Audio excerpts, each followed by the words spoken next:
Aloha and good evening, everyone. Thank you for the introduction. Again, my name is Aivazian and I'm coming to you from Hawaii right now. Currently, it is 12:30 in the morning. Um, so yeah, good morning for me and good evening to you. Honored to be here. Thank you so very much for reaching out to me and asking for me to be a guest speaker for the citizens and youth. You as the youth are what is going to help us change our future and what is going to help us create and make this better world that we are all striving to attain. So thank you again for this opportunity to be here and for me to help share a little bit of my story and hopefully inspire and innovate some of you. As I said, I am coming to you here from Hawaii, and what I do here is environmental research through working at the Center for Marine Debris Research, looking into microplastic accumulation. And microplastics are the really, really small plastics that are washing up on our beach. And those can be from really old plastics or like the Express Pearl, what it just sent to all of your shores, which was those nurdles, those little plastic pellets, are also microplastics. So my research is into that, and I also have a business, a nonprofit business, looking into, or not looking into, where we do education outreach, environmental work, and help clean up our beaches and educate people on microplastics. And we do that through two inventions that I created. I'm not going to touch too much onto those. If you're interested and you want to know what they are, you can go on to our website, seed.world, no .com or .org, just seed.world. And you can see just what it is that we're doing and how we're trying to help out and educate people. And I believe the reason that I was asked to come and be a guest speaker on this is because of these inventions that I've created and how it's somewhat helping with the plastic pollution issue on your shores there in Sri Lanka. So the inventions I created are all open sourced, and I helped a few people create these devices out there to help clean up the beaches. And yeah, just get more people involved and educated on this pollution and the negative impacts that it's having on our world. With plastic pollution, this is something that has come recently in the world's lifespan. It's been roughly 75 years since we started mass producing plastics. In that time span, we have drastically changed our world as far as waste and its climate as well. Plastics are a petroleum-based product. That means that they are made from oil. Most people don't know that. So a plastic pollution problem that we have in our oceans is just a solid oil problem. It's a solid oil spill that we have going on throughout the entire world. Mostly here in Hawaii, we receive plastics coming from the Great Pacific Gyre. And that is located to the northeast of where we are here in Hawaii.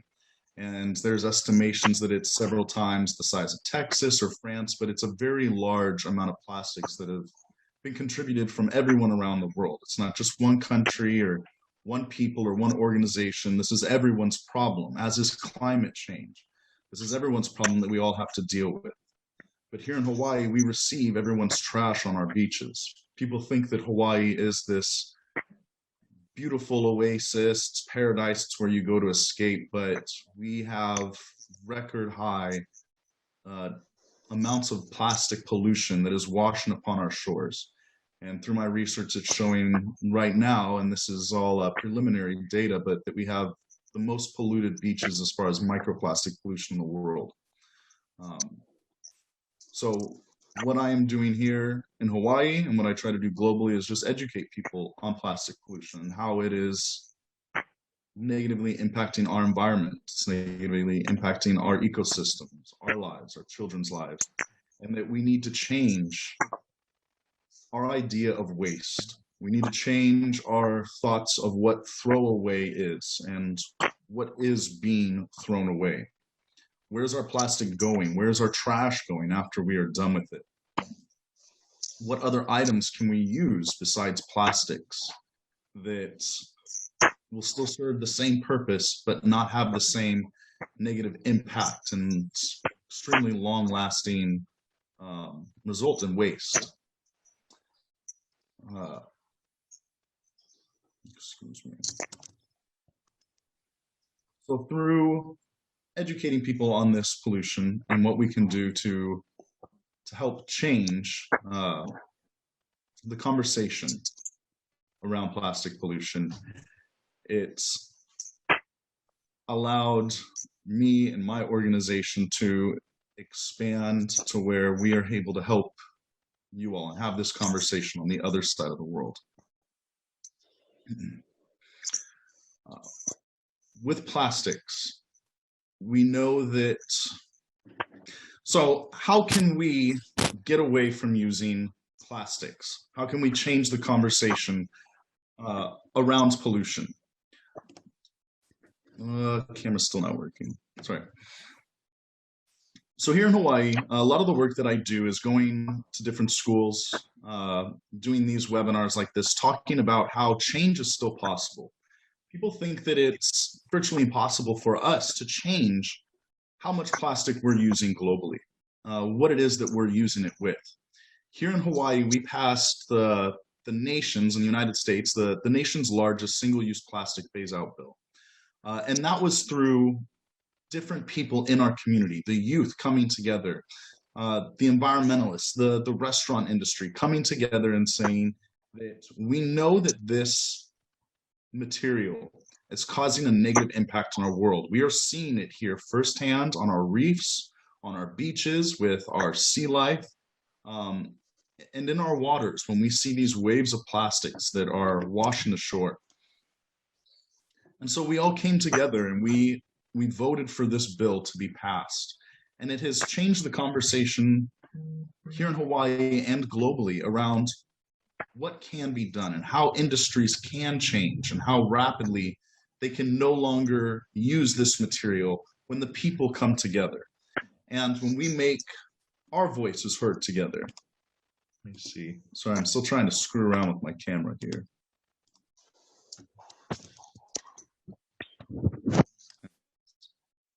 Oh, something's back.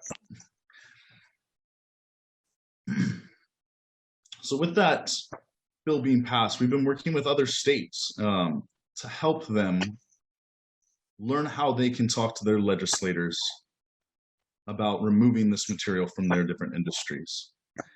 They think that it's too hard to change, but we know that we can change. We know that we have to change. If we wish for our world to get better, we have to take actions now. We can't wait for the next generation or for somebody else to come along and solve this solution. Is something that we collectively must work together towards. And plastic pollution is that first step that we can help take is through our individual actions of what it is that we are purchasing, what it is that we are using, and no longer supporting these industries that are using this material.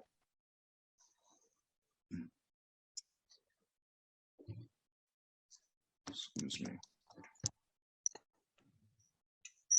So again, going into change and how we can change the conversation, how we can change how much it is that we are using. We know that we're extremely adaptable because of what COVID has done to all of us, how rapidly we had to change globally from the everyday lives that we were living, so that way we could adapt, so that way we could change and we could survive through this pandemic that we're going through.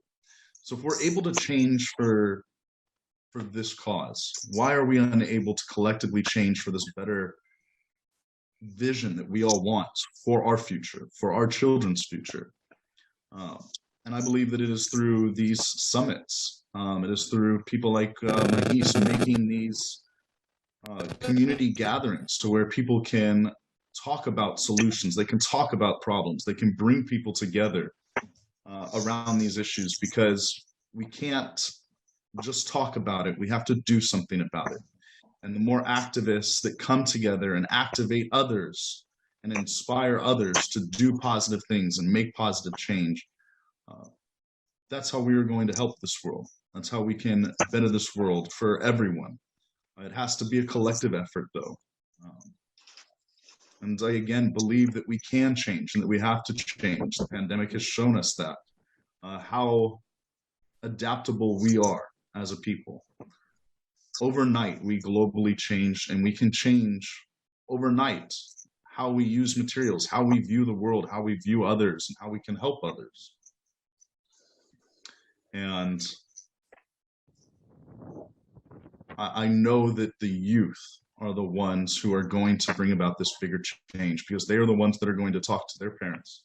They're going to be the ones that talk to their grandparents, that raise their kids to be more conscious, to be more sustainable, to make better choices in their life, so that way they can create this better future for themselves again and their children.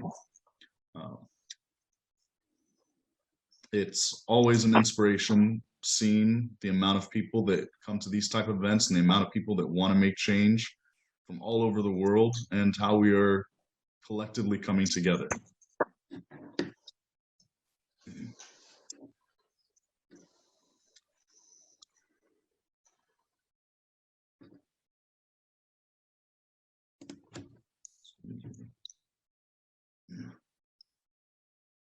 I'm excuse me here. Something's up with my computer and things keep shutting down. The notes that I had that were up have left, but again, thank you for this opportunity to come and speak. If there's anyone who has questions about the issues here that we're dealing with in Hawaii, or how it is that I again came to be a part of this conversation. And one thing that I forgot to bring up is through my organization and working with two organizations in Sri Lanka, which is Spread a Little Love and the Ikamutha Foundation. We've raised $4,000 here in Hawaii and through other donors from around the world, that we are going to be giving to the less fortunate individuals in Sri Lanka who have been impacted by the express pearl and how it's affected the fishing community and these people's way of livelihood, because they can't eat the fish, they can't sell the fish that is there in their community. So I started a campaign that you can also find on our website, seed.world, that has information about this pollution spill that happens there in your country that so many people don't know about, and is one of the world's largest and worst marine disasters that's happened on a ship in our history. The tonnage of plastic pollution, the tonnage of oil, of nitrates, of urea, this pollution is causing your turtles, your dolphins, your whales, your fish, your birds to wash ashore.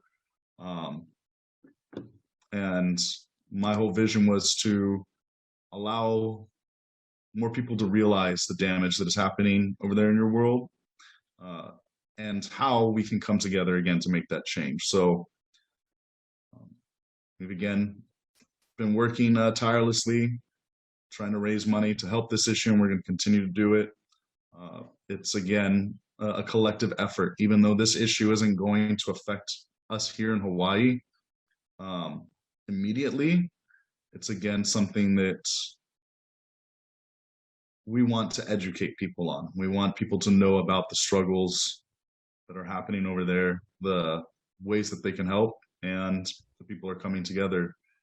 And it's again an amazing thing that's allowed me to extend my reach about the work that I'm doing and how we are helping others.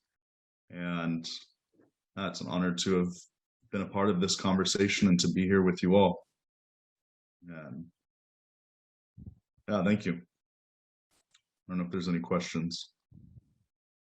Thank you so much, Mr. Ray. So coming in from a tropical island myself and a couple of my friends from our committee citizens, we have a question. So as a tropical country and an island, Sri Lanka does relate to Hawaii in a lot of measures, right? So what are the strategies that we can have, in common to combat the issues that we have with regards to vulnerability of island geography, specifically with regards to oceanic waste, Like, for example, where you pointed out that the fish industry basically has collapsed, and a similar thing is going on in Sri Lanka after the ship sunk down and a lot of debris has washed ashore, and people are actually afraid to consume the fish and other kinds of sea life. So, what are the strategies that you have come across that can help combat this kind of situation? The strategies for us here in Hawaii that have helped us combat this is working with our legislators and our bill makers, because that's where that immediate action is going to come. Is if you are holding people responsible, if there are laws that are in place to where if you do pollute, you're going to jail or you're getting fined. And I don't know how that works in your country, but that's the most impactful thing that we can do here and that we have done here, is by, again, bringing the people and our voices together. The next thing is, again, just through visual and tangible things. Like this here is a jar full of microplastics that I bring with me whenever we go to school, because it's something that people can hold on to, and you have something tangible that you can look at and you can make that connection with how it's being ingested, with how it's breaking apart, and how it's negatively impacting different things in the world. That tangible item helps people make connections and helps people change their actions in their daily lives. But living on an island, the other thing that you can do with policy and legislator is impose a tourism tax. Impose a tax that when you have tourists that are coming into your country, they have to be educated on their environmental impact that they are having coming to your islands, coming to your home, and the respect that they need to have for that place. Because again, if you can educate them on the issues that are happening there, that's something that they can then take back with them to their country, back to their family, and talk about these issues. So educating tourism is another great way to help combat this issue. Otherwise, it's very difficult to remove some of this material. It's very difficult to pinpoint where this debris came from. For your example with the Express Pearl, you know what ship that came from, you know what it was carrying, and that's different. But a lot of the other pollution, we don't know whose it is. We don't know where it's from. Here in Hawaii, we've gotten trash from Mexico, Japan, California. I've even gotten a wrapper that came from Saudi Arabia. How that got over here, I have no clue. But we get trash from all over the world, so we can't point fingers. All we can do is just work collectively together and continue educating people, because that's the most immediate and impactful change that we can make. All right.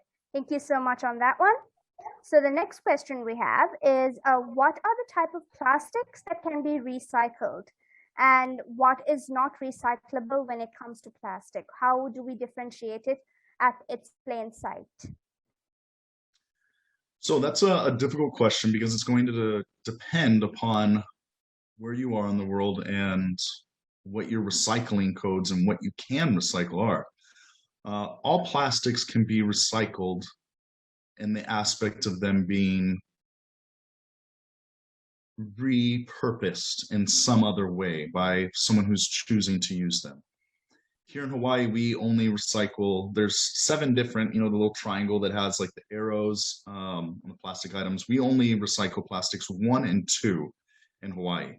Some places will be able to do 4 or 5 of the different numbers, but all of them, for the most part, can be recycled and repurposed into different things. So this jar that I showed you of microplastics, that's really, really small pieces, we took and we made it into it's like a Lego brick, and it's just really strong and hard, and that's just a proof of concept of what we are trying to do, is take these plastics, which is a mixture of all sorts of different types and ages of plastics, and repurposing it to where we can create benches and tables and chairs and things for the community, and items for schools that are less fortunate. But everything from car tires can be recycled or repurposed into different things, to plastic bags. It all depends upon where you are and what your location's capabilities are. Got it. All right. One more question on our end once again. So when you take Sri Lanka, we have a very outgoing trend right now about ocean cleaning or beach cleaning, where a group of youth would get together and clean up the shores and, go ahead with that. Apart from that, what are the other things that the youth, now initially you told me about how legislatures and lawmakers have the ultimate power to change things and how things work around in our country or in other countries that have shows, because now we are worldwide basically. How would you advise the youth to go about to do the minimalist things around here to basically help build tourism back to what it was, or maybe much better, and to curtail the pollution that is going around right now? That's a good question, but a difficult question to answer. So what can the youth do on that minimalist end to make a difference? Continue these conversations. I think that's the biggest thing, is you can continue having these conversations with your friends, with your family, with people you don't know. You can share information. The more you talk about it, the more that it's going to spread. Doing beach cleanups is a great way to help and is a great way to give back, but that's not the solution to the problem, right? The solution to the problem is for us to stop using single-use plastics. It's for us to stop polluting with plastics in general. We can't continue for the rest of our lives to try and remove this material if the amount of plastics that we are producing is significantly more than the amount that we're removing. We're never going to catch up to it. We're never going to be able to remove this material. So we have to stop the production of it. We have to stop voting again with our dollars. Every dollar, whatever your currency is that you spend, is a vote for what you believe in and what you support. And if you continue to support these industries, they will continue to grow. But if you choose to change, I'm no longer going to drink Coca-Cola. I'm no longer going to get this item, whatever. You are helping make that change, while it might seem small to you, collectively on a much larger scale. But continue the conversation, continue spreading it, continue sharing with others. That's the biggest thing that you can do as an individual.